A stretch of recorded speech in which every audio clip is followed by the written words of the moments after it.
Hi everyone, Aaron here for Zollotech, and iPhone 11 Pro Max has been out a little over a year, and this has been my main phone most of the time unless I was testing things like the iPhone 11 or SE. Every single day I carry this with me, and I use it for everything from watching YouTube to checking my email and more. And so I wanted to talk about the overall durability, its battery life after a year as far as its battery health, what I get out of it, software updates, and overall durability. And so the first thing is this iPhone is probably my favorite design, and it should be at this point, other than the squared off edges that we'll see with the iPhone 12. I really like the squared off edges, but in general, this is a perfection of what Apple's been working on for years. And so this particular device has really held up very well.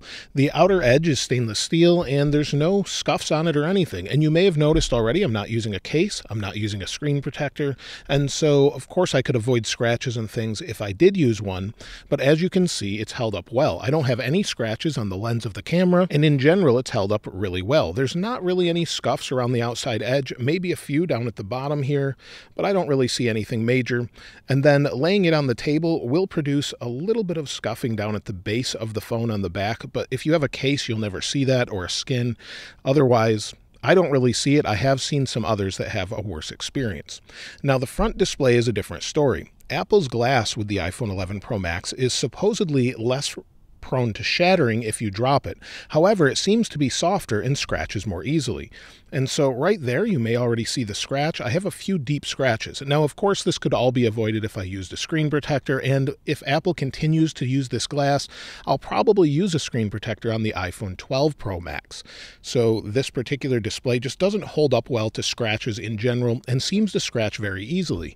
In fact, I did a video about that quite some time ago, and it seems like it just is a common problem with most people. So unfortunately, Apple never addressed that with this particular version. It must be the glass. It just must be this particular version of Gorilla Glass. Now the ports and everything are doing well, and the speaker ports in general have actually been filled up with dirt. I set this down to take some thumbnails for videos and things, and they're still working fine. So if I go into YouTube, for example, play a video, you can hear it here.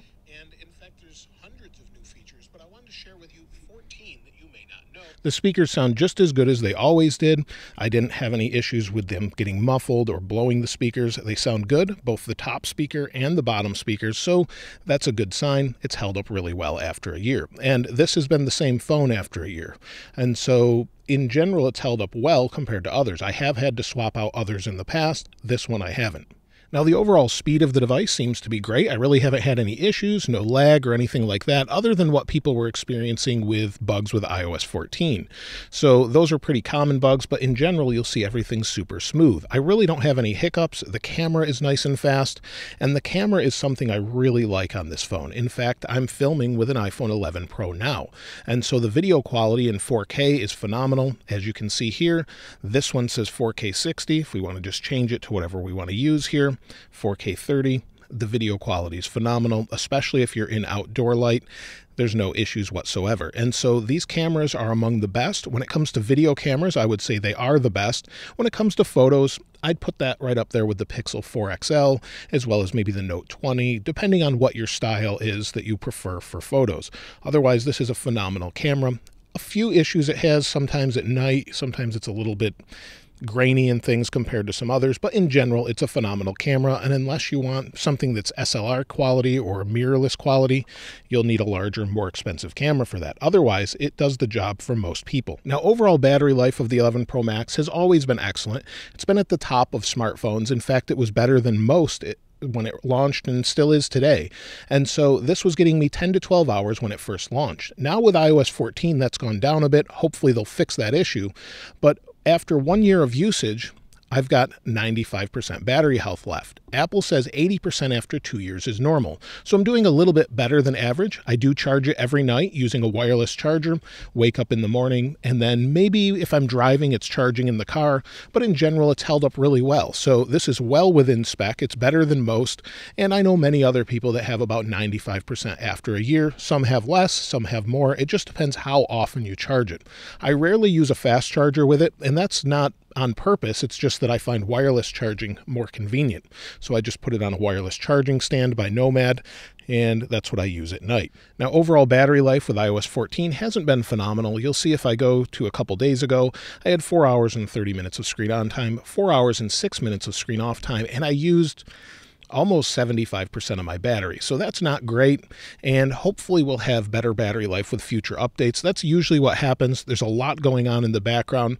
In fact, some people have said using this CPU X app or this widget, they've said that it was actually using more power as far as CPU power than it was with iOS 13, thus reducing battery life. That could just be tweaked by Apple in future updates to hopefully fix the problem. Maybe they had to speed it up a little bit to get some of the widgets to work properly, but in general it seems to not be much of an issue. Now, using this every day, whether it be with AirPods to listen to music, is something that I really enjoy using.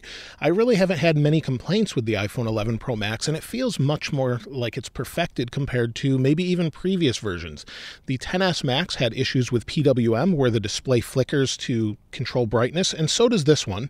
Based on where you set the brightness, it's flickering faster or slower. It's just how OLED displays actually control brightness, but the display looks phenomenal. You'll see we're outside now. You can see it. It's not a sunny day, but it seems pretty good in general. But the display doesn't seem to flicker slower than the XS Max. And what I mean by that is, for those that suffer from PWM causing headaches or causing them to feel nauseated or just eye strain in general, the 11 Pro Max runs at a faster speed as far as the PWM refresh rate, so that it doesn't really bother your eyes. So I haven't had any issues with this display whatsoever, and I think it's great. So if people are bothered with PWM, I think this one is still recommended because it doesn't seem to give me a problem at all. Only 1 in 10 people get eye strain from that, but this one hasn't really given me any at all. Maybe if I was a little bit tired, and that was it. Now, this design feels a little bit old to me, and I'm looking very much forward to iPhone 12 with squared off edges like we had with the iPhone 4 and 5. So those were my favorite designs. This one with the rounded edges, I find it harder to grip, and I don't like it as much. I think it feels less premium than if you have squared off edges. Now, that's very subjective. You may not agree with that, but that's something that I really prefer. I like the squared off edges where you can hold on to it really well. It feels more grippy to me and just feels more premium in general. Also, I'd like to see Apple get rid of this Lightning port and just go to USB-C. I know some people don't feel that way, but after using USB-C devices such as MacBooks and iPads, it'd be great to have that on the iPhone as well, just to have everything as a universal charger. It'd be much easier to carry maybe a MacBook Pro charger and then one cable. And yes, you can use the MacBook Pro charger with it. It may degrade the battery a little bit faster, but it's not going to charge any faster than the fastest allowed charger, which I think is 28 watts according to Apple. Even though it may be a 90-watt charger, the iPhone will limit that amount of power and only allow what it thinks is necessary to charge the battery internally, so it doesn't hurt the internal components. So really not an issue. And then when using it with intense games or maybe recording 4K 60 video, the back will get a little bit warm. That's normal. We don't have cooling fans or anything. And with iOS 14, it seems to happen more than maybe it did with iOS 13. But again, it feels fine. It's never been hot enough where I couldn't hold on to it, and it didn't degrade my battery any. So it seems to be doing well. It depends where you live, of course. So if you're in a very hot environment, it could affect things. But in general, the heat of the device is fine for me. Now, whether or not they'll get rid of this notch is hard to say. I think with this notch, it's going to be here for a while until Apple can figure out putting that Face ID sensor up in the top rim of the phone. It's kind of hard to fit all of these sensors here. Other manufacturers have done away with Face ID, and Apple may eventually embrace Touch ID on the power button as well. So I would love to see all of those changes, but right now, this phone is great. It feels solid. I continue to use it every day until the next version comes out, and I really enjoy it and still highly recommend it if you can get a great deal on one. Now, let me know what you think about it, though, in the comments below. And of course, if you'd like to get your hands on this wallpaper, I'll link it in the description like I normally do.